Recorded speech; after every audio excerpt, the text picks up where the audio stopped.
Hey everybody, Matthew here, CanadianRenegade.com. So I'm just going to do a quick walkthrough of the permaculture test plot 2017 edition. I'm not going to go through all the plants again. You can see there's a sea berry right in front of me here and a comfrey to the right. But basically there has been no deer attacks so far this year. I have been using the no bite. I don't know whether or not it's working or not, but so far so good. But you can see about where my thumb is, that's all new growth, and that's about where the deer took it down to last year. So, and you can also see that there's berries this year. Last year they set a few berries and then it was so dry they just all fell off, so we didn't get any berries last year. So things are looking pretty good. I've got a row of Jerusalem artichokes here. These are the ones that were salvaged from the garden last fall when we noticed that they're not moles, the voles, when we noticed that the voles were eating them. So there's quite a row of them here.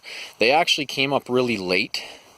I thought that maybe they didn't make it through the winter, but they came up about 3 weeks ago. That would have put it just at the end of May. So there was a lot of other stuff that came up really early, and the Jerusalem artichokes were delayed, but they did come up.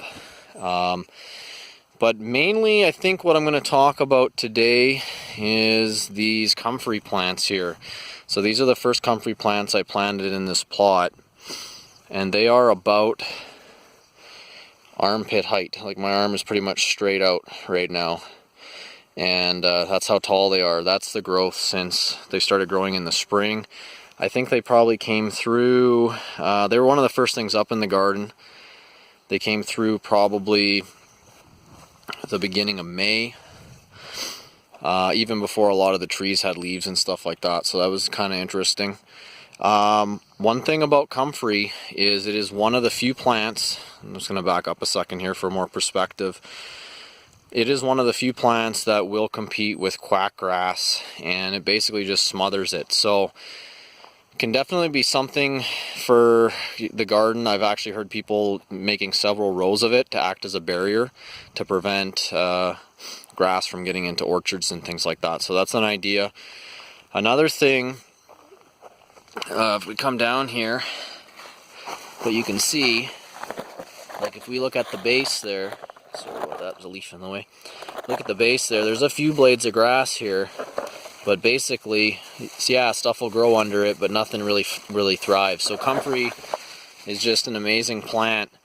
And what I'm going to do today is I'm going to take this comfrey down and I'm going to use it to mulch around the plants and in the pathways.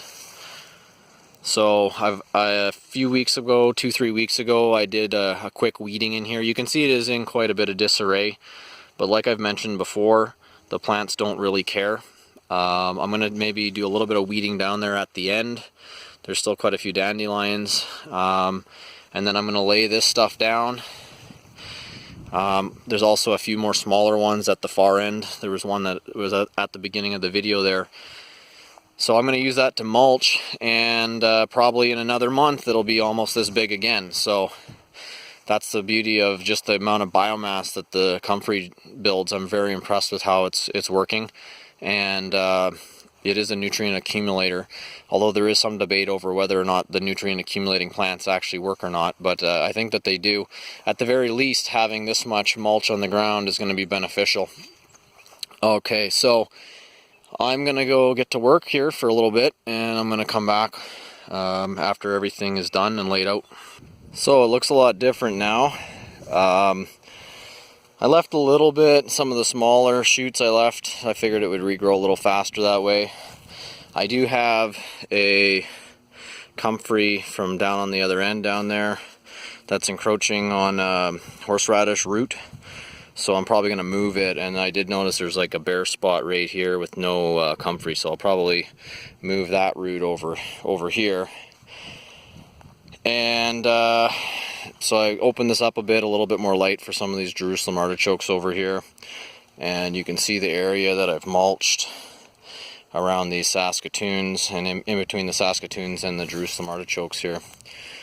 So that'll suppress a little bit of the undesirable weeds in the short term anyways, and it'll rot down, and I'm sure the worms will probably like it too. So there's a lot more I could say about comfrey. It also has medicinal qualities, but I think I'll save that for another day.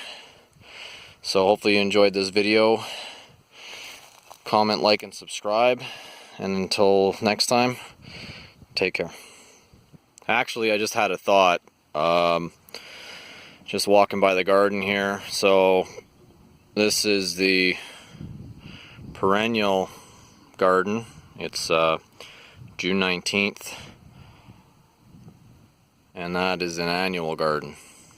See a little bit of a difference. You can see some corn on the other end there. Annual garden, you lose, the first 2 or 3 months of the growing season because the ground's too cold. Perennial garden. Okay, just a thought. Take care. Bye.